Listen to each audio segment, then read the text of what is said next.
Yat da huis ago da isonals agido da nichinathligi.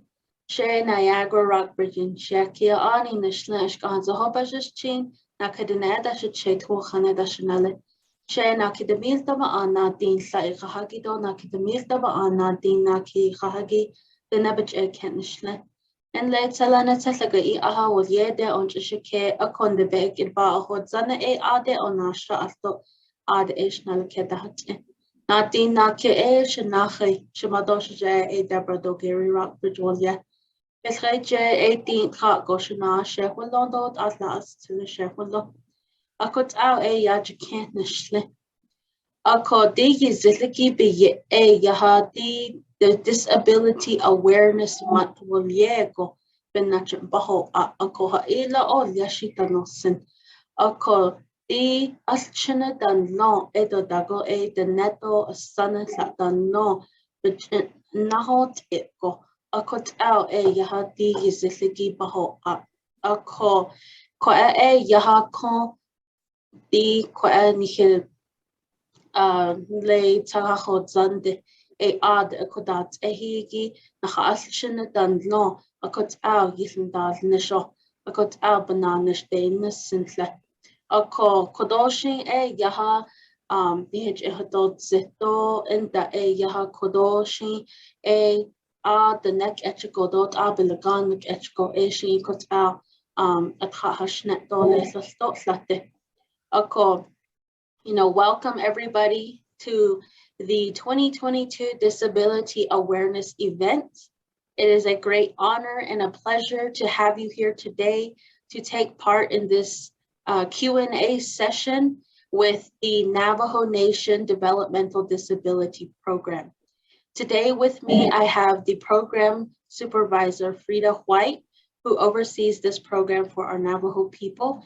And so this month is all about disability awareness and also, touching base on what programs are available here within our nation to assist our people with disabilities with special needs. And so this is something very near and dear to my heart and near and dear to a lot of our people's hearts that are out there. And so we have services here on the Navajo Nation that can help our people. And so I think it's a good idea to shed some light on the work that these programs do to help our people on a day in and day out basis. So with that being said, it is a great honor and a privilege to be joined here by a fellow colleague of mine, Frida White. So Frida?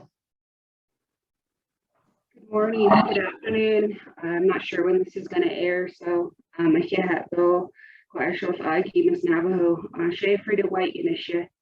Go ahead, Lee, in a she. There's a fun of a she. I should dash it, though, a she and Gashanella. I see my shaggy this to hunt of the ledger by here. I get fun of the yago out of here. Could ask some shanto, not onion. Welcome, everybody. Thank you for joining us for the Disability Awareness Month activity. And I'm Frida White. I'm the program manager for the disability program here on Navajo. And my clans are Water Flows Together, born for the Many Goats clan. And my paternal grandfather is Red Bottom, and my nullies are Ashinia. So that's how I identify myself as a woman. I've been the program manager for about 4 years now. And prior to that, I was a case manager for Navajo Nation and also for the state of Arizona. So thank you, Niagara, for asking me to participate in your event today, and I'm very happy to be here. Well, thank you, Frida, for joining me. I know you guys are really busy handling so many different cases across our nation, and so and helping the many families that we have. And so, with that being said, I think we'll just go ahead and, jump right into this and have this Q&A session, question and answers. And so I have developed some questions here, but, more than what the questions are listed here, I want to be this an educational and informative event that we have here today for our people, so they know what resources that they have and what is available to them. And so I think more than anything, we need to also understand the history behind how this program was created, how it was established. And so if you could elaborate a little bit on that, I think it would be very helpful. Yeah, absolutely, Niagara. Thank you for that question. Just doing a little bit of research on the developmental disability program definitely predates me. There was a intergovernmental agreement, and we refer to that in short as an IGA, that was developed between the Department of Economic Security, Division of Developmental Disabilities, and the Navajo Nation. The whole reason for the agreement was to bring DDD services, and I'll use that acronym DDD in short for developmental disability, DDD services onto Navajo through this agreement. So that agreement was established in 1996, and of course, that all predated me, and we still continue that agreement with the state of Arizona to this day.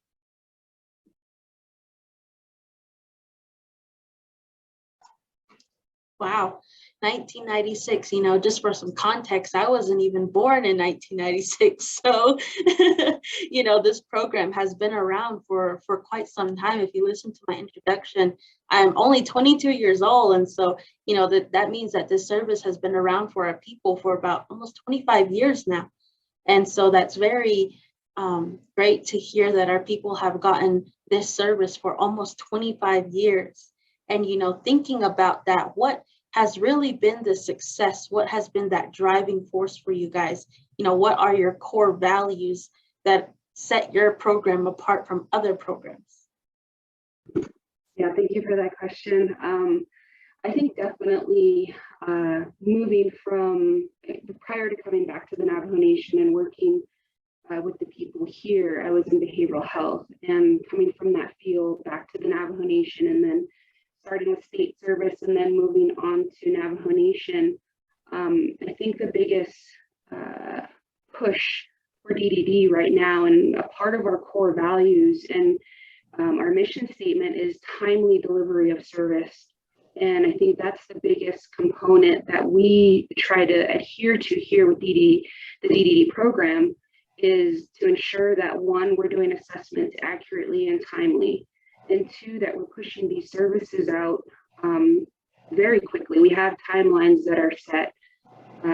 Say, for example, there's a newly eligible person, a long-term care individual that comes into the program. We have to do a service assessment within 10 days. We can't go past the 10 days. We get audited, you know, for those oversights and things like that. So, you know, getting the services in place within that assessment time frame is a big part of what we do, and it's monitored, it's tracked, and I'll go ahead and talk about that when you ask me questions about my role as a manager and what my function is as far as within the program. But definitely, if any takeaway from this, we try to strive for a timely delivery of service. I think that's the biggest element within DDD that sets us apart from probably many other programs, because we have very strict timelines.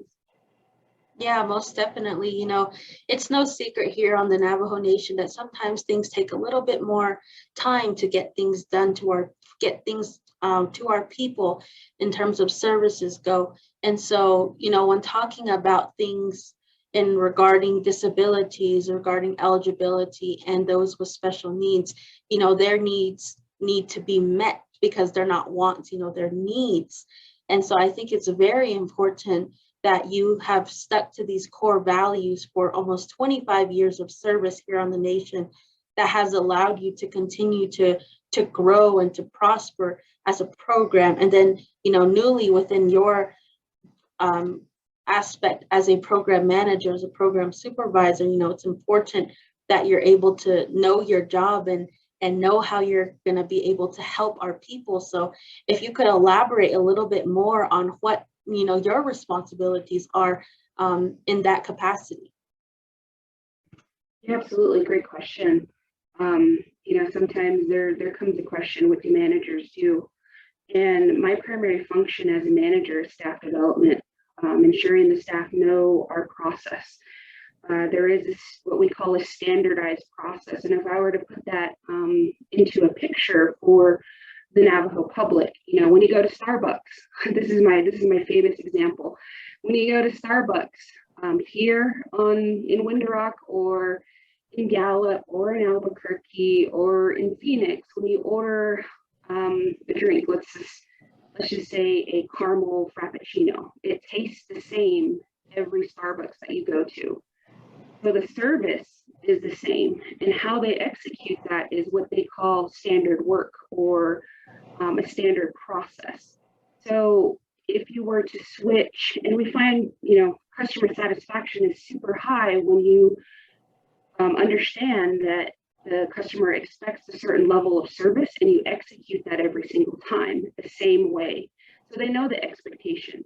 So when it comes to delivery of services and assessments, the standard within my program is that everything is executed the same way. If a member, we call them members, those that are eligible within our program, when our members, say for example, someone retires from the program and they get moved to another case manager, the same level of service and expectation and the process is the same. So there's no guesses and there's no questions like, okay, how is this case manager going to handle my case? It's going to be the same across the board for every case manager that picks up that case. Wow. No, it's really interesting to hear that, because, you know, one thing that we strive to do no matter what it is to ensure that our people are treated fairly and equally, and that their expectations are met. And so again, as I previously stated before, you know, these are needs to the members, to our people. And so unfortunately, you know, sometimes what we have as regular people may seem just a little bit, may seem minimal, but to them it's very big. And so that's why I felt it was very important to have this conversation with the program that you represent and how you're able to help our people. And so, you know, talking about these other different programs that are here on the nation, all across corner to corner, you know, they say we're almost the size of West Virginia. So, you know, I can just imagine what type of workload you all have, you know, in your departments for your case managers and even for yourself. And so I want to know, you know, one thing that I do here is, again, partnering with other individuals to either get information, to get educated, or to lessen that workload a little bit and you know, be able to bring in other individuals who could help me. So do you, as the Developmental Disability Program, do you partner with any internal or external entities or Navajo Nation departments or programs?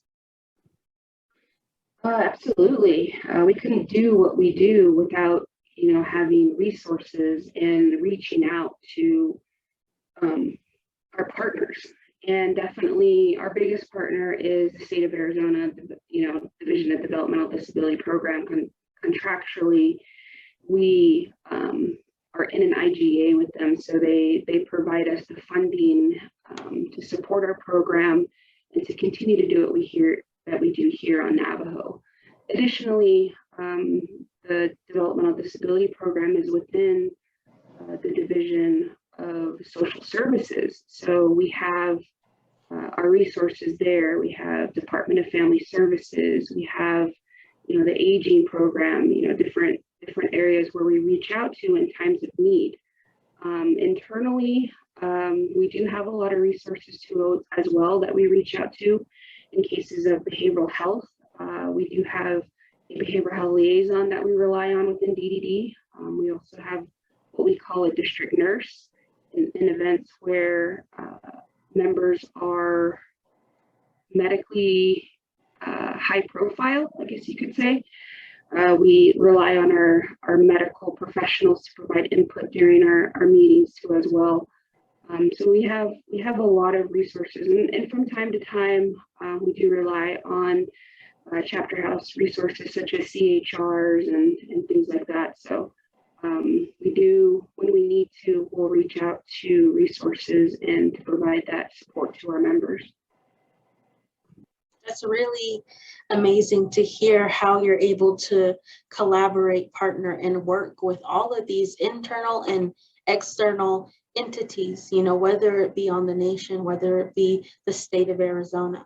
And, you know, talking about that, it's really important, I feel, that you all reflect this character of teamwork within your office to ensure that you're able to, again, deliver these services to our people in that way. And, you know, a personal story of mine, but maybe some of you know and some of you don't know, you know, I know Frida here through my brother, and he has some special needs and disability of his own. And so we were able to get to know each other before my time as Miss Navajo Nation, and we worked together. And I can truly, you know, state that the work that she has done, you know, for my little brother, and then this program has done for them, have really benefited him in integrating into society to where he's able to get the different services that he needs and have that be met. And so it's very important, I felt, to shed light on this and to allow the Navajo people here to see a little bit more of a personal side of who I am as Miss Navajo and how I relate to these different programs.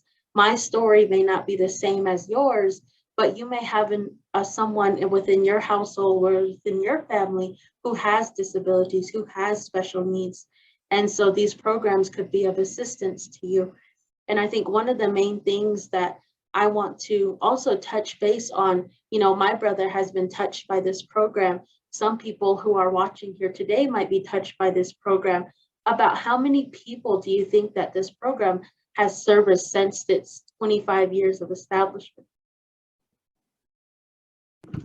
We definitely do track those numbers, Niagara, and just, you know, going back to looking at numbers statewide, I guess I can share this now. The Developmental Disability Program serves Arizona residents, and I'll go ahead and talk a little bit more about New Mexico and Utah here in a minute, but this program is specific to Arizona residents, and statewide, the count for Navajo and rural tribal members is over 600. So statewide, we serve that many, and they could be served out of any office that is local to them.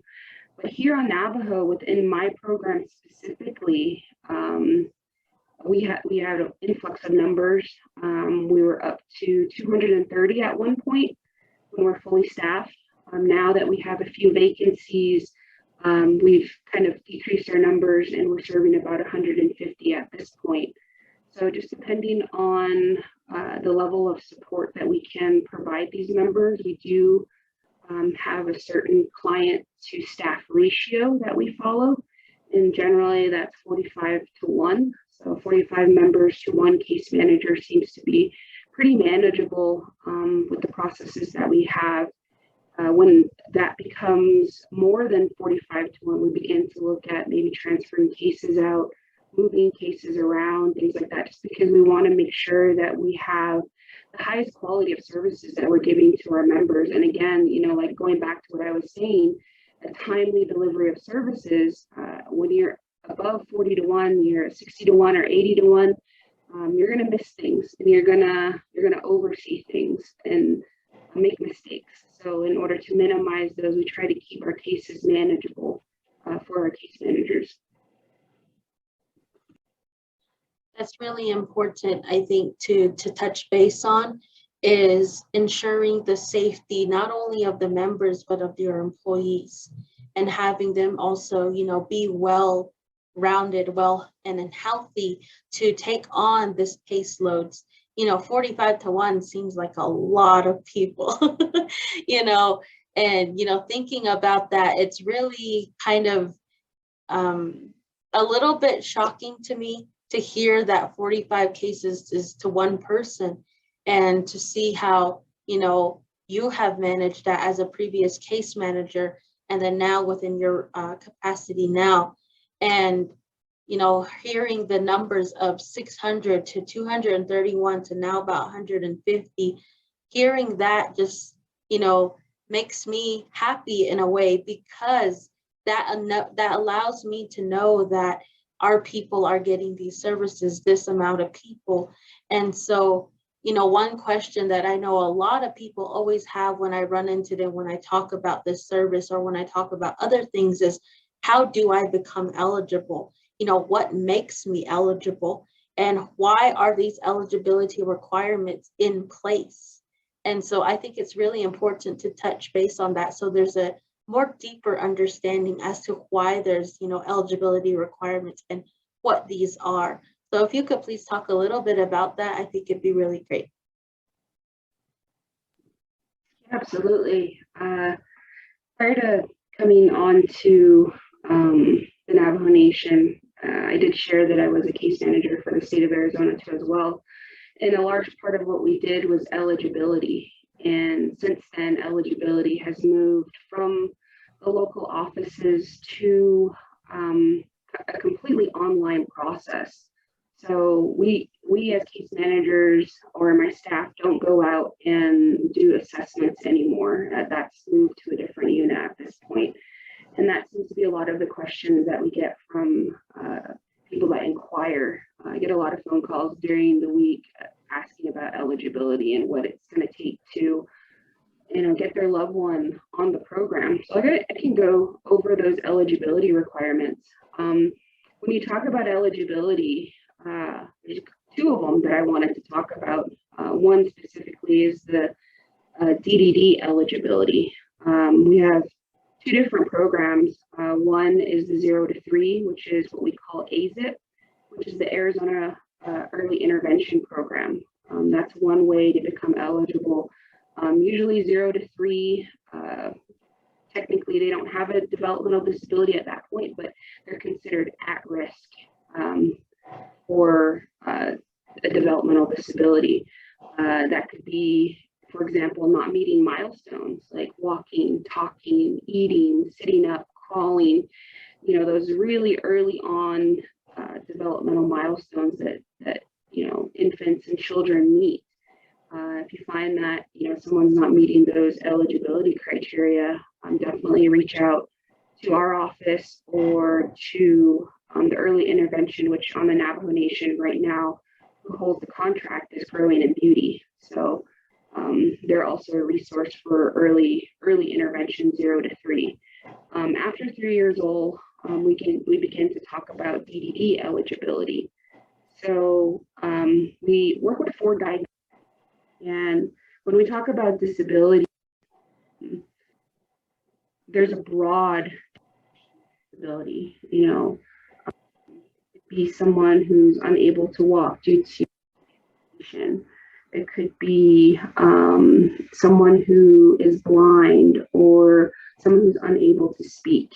When it comes to DDD eligibility, our diagnoses that we work with is very, very specific. And we only work with 4 out of the whole myriad of different disability diagnoses that are out there. So the 4 diagnoses that we work with are autism, cognitive intellectual disability, cerebral palsy, and epilepsy. So those are the 4 developmental disabilities that we work with as a program. And of course, like I said before, there's a lot of different definitions and terms when it comes to disability, but those are the only 4 that we work with. Moving on from that, another criteria that we have is what we call functional limitations. And the best way to describe this would be when an individual has these disabilities, the 4 that I mentioned, autism, cognitive intellectual disability, cerebral palsy, or epilepsy, it causes limitations in their life. That could be in the way of mobility, it could be in the way of speech, it could be in the way of decision making, it could be in the way of managing resources or their income. It could be in the way of just being able to understand speech, just the way that you and I are talking right now. Some individuals with disability on our program aren't really good at understanding verbal verbal speech, they're good at reading body language, things of that nature. So there are functional limitations that we looked at too as well. So, just for an example, going through the chain of decisions as far as disability, one, does the individual have one of the 4 diagnoses? So autism, cerebral palsy, epilepsy, or cognitive intellectual disability. The second layer to that would be, do they have functional limitations? And do they at least have 3? So the functional limitations that I mentioned, do they have some sort of limitations to their abilities? That's another part of it. And the biggest part is having that documented. Did this individual go for evaluations? Did they go to their primary care physician to get treatment, or has this been a long known issue? The last eligibility requirement is that this developmental disability had to be present before the age of 18. So we get a lot of individuals, 55, 40, the upper age ranges, that are coming to our program saying, I have this individual who may or may not have a developmental disability. And the primary thing that we emphasize is documentation. Are we able to prove that this person had a developmental disability prior to the age of 18? So that goes to speak to the ability, or actually not the ability, but the importance of taking care of the documentation, whether it's school records, whether it's medical documentation, just keeping those and holding on to them, because you never know when you're going to need them in the future. And definitely hanging on to any type of evaluations, whether that be speech, occupational, physical evaluations, things of that nature. So definitely that would be the first layer. If all of those check out, they have one of the 4 diagnoses, they have functional limitations, they have the documentation to prove it, and it has and was existent before the age of 18, then more than likely DDD eligibility will be approved. So that's one layer. Just DDD eligibility by itself doesn't have services, I guess you could say. You get an assigned case manager that helps you navigate resources and points you in the right direction and things of that nature. But I think what people are really wanting and what they have questions about is paid services. And that comes when someone who presents with a developmental disability is eligible for DDD, and they're also eligible for the program, what we call Arizona long-term care. And that's a completely separate process than DDD. Arizona long-term care is a program, a Medicaid program within the state of Arizona that is primarily focused on medical components of the individual, the medically compromised. So when they present for Arizona long-term care eligibility, they look at 2 things. They look at the medical component, and they also look at the financial component. And the specifics on the Arizona long-term care program are very different from DDD. They look at, again, like I said, the medical side of it. So when someone becomes DDD eligible and long-term care eligible, that's when you come into the area what we call paid services. So when we talk about paid services, in-home care, what we call HCBS, which is home-based community services, things like attendant care, someone that comes into the house and helps the person with daily tasks, whether that be showering, bathing, toileting, maybe cleaning up their area, things of that nature. So those are attendant care services. We also have what we call habilitation, which is learning skills, maybe learning to brush their hair, learning to shampoo and condition their hair, maybe learning to tie their shoes, brush their teeth. And a lot of these things are very simple and we take for granted every day. But someone who has a developmental disability, sometimes their fine motor movement, their hands don't work that great. The ability to follow steps, multiple step process, they get confused in that process. So having that repeated over and over and over sometimes helps the individual learn that skill. That's what we call habilitation. We also have what we call day program, adult day program, where when a person is over the age of 18, they can go to kind of like a school. We kind of talk about it in that way, where they go and they interact socially with others that are in the DDD program. They work on goals, they go on outings, they take trips, things like that. But now with the pandemic, most of those day programs here on Navajo are on pause. So most of the individuals are getting at-home services. Taking the next level up would be residential services, things like group homes, in-home placements, things like that. But here at DDD, we really push the least restrictive environment. Where is this person going to be most successful? And that's going to be in the least restrictive environment, which is the home. So I hopefully I explained the eligibility is very complex. We do have a website. I'll go ahead and get that for you here at the end, and then provide that information to everyone for them to look at our pamphlets, our brochures, and our eligibility criteria in black and white. Great. Well, it definitely is a lengthy process, but I know that, through this process, you're able to ensure the best services are given to the people who need them. And so, just hearing what these different requirements are and how they can meet these eligibilities, I think it's important for our people to understand, a lot of these programs and services that are offered are majority done through documentation, so that you have, you're able to prove this, which, in personal opinions and things of that matter, we shouldn't have to prove that we have any. But, for funding sources, for, things of that matter, this is why it's important. And so when talking about funding, when talking about, these different services through maybe the attendant care residential day program, all of these different things that work together to provide services to our people. And through your program, how is your program funded? Is it through like a matching service of 50% Navajo Nation, 50% state, or is it like a 60-40? How does that usually work out on your end of things?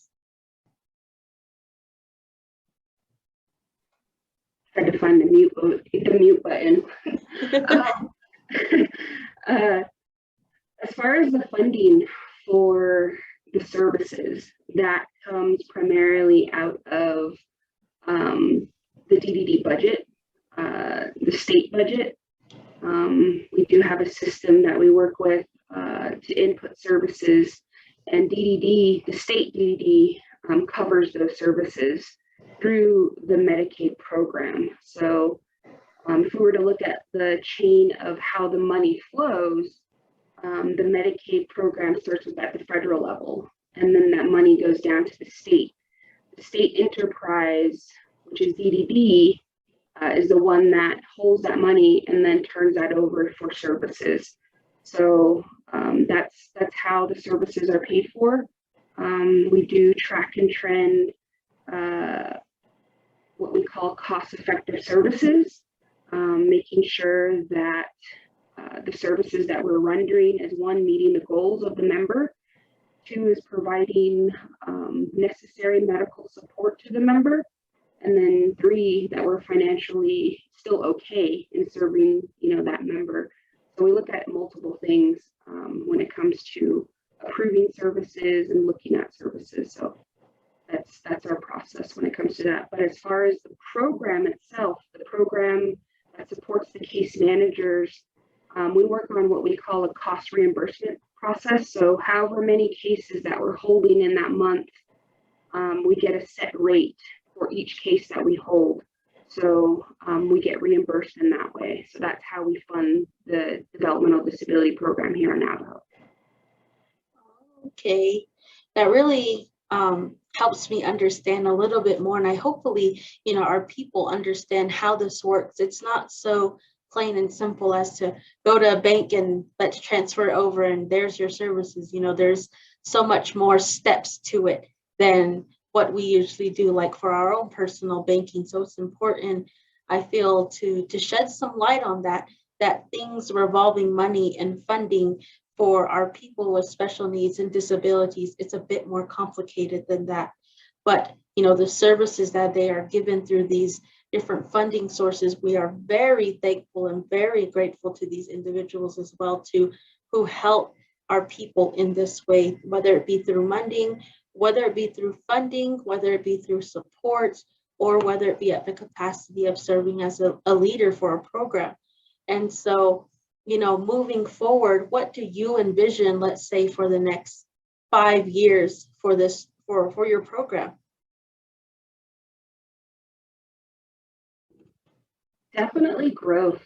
If we were to look at what we've done in the last 3 to 4 years,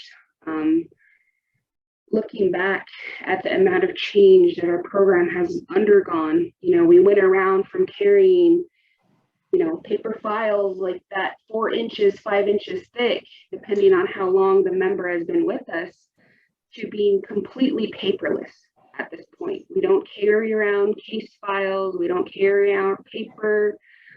Everything has been moved to electronic.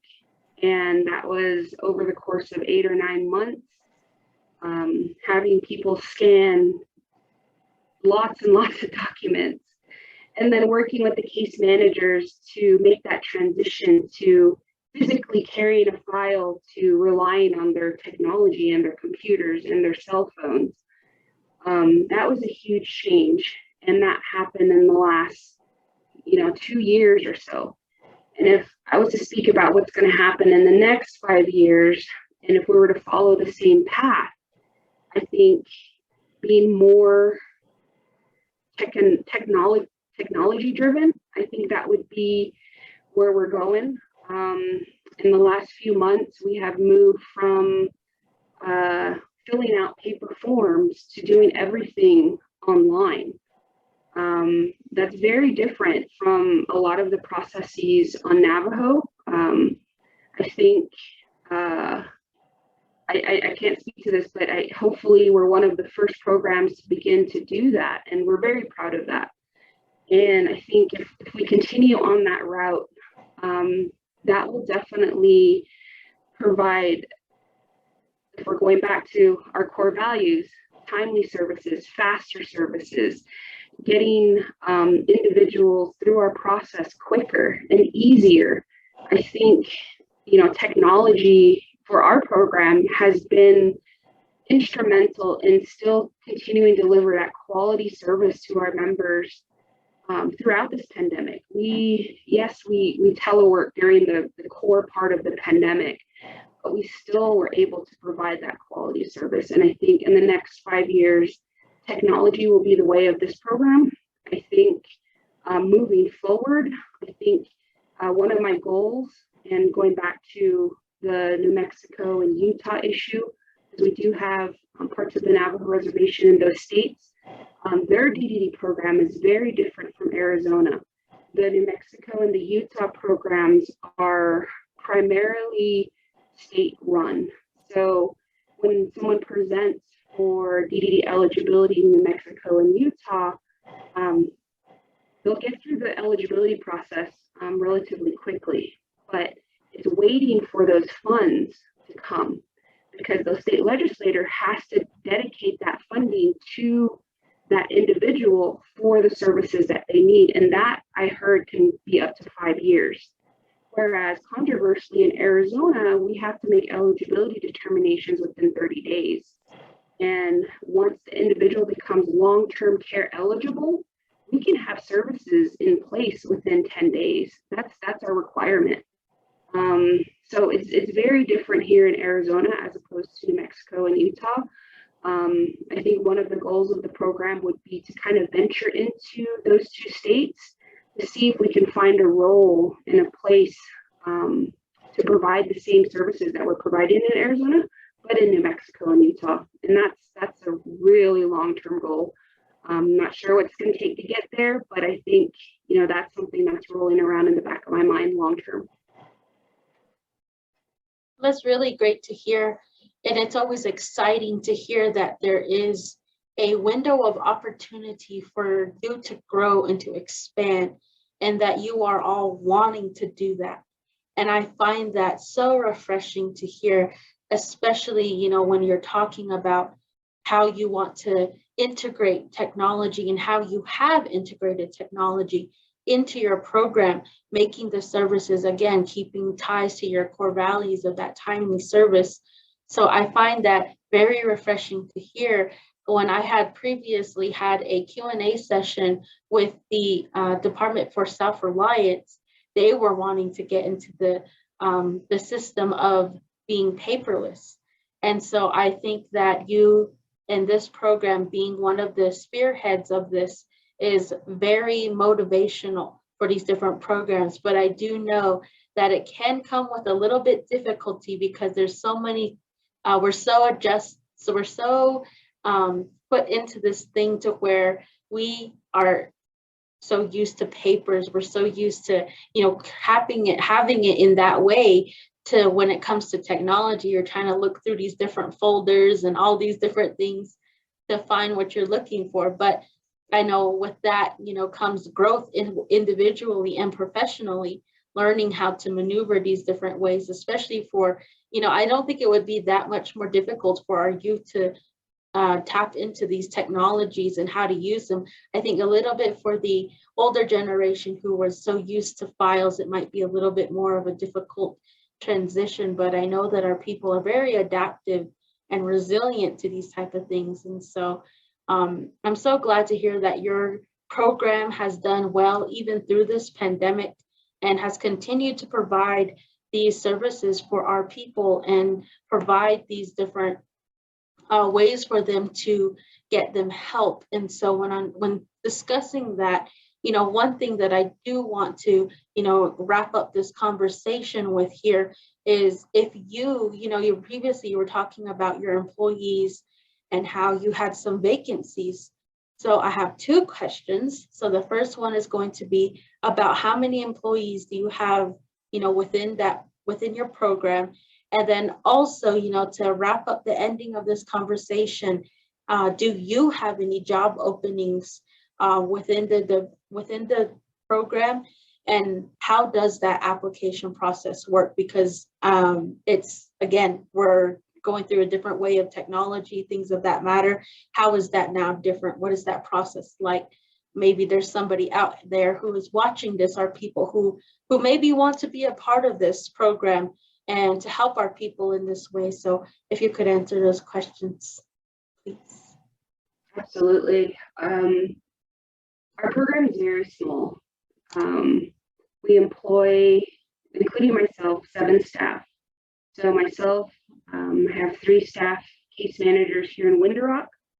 I have 2 in Chinle, and I have 1 in Tuba City. So that's just the Navajo Nation Developmental Disability Program itself. Right now, as far as vacancies go, we have 2 in Winter Rock and we have 1 in Tuba City. So that pretty much cuts my personnel in half. We have been in the process of hiring 2 individuals for the Winter Rock position.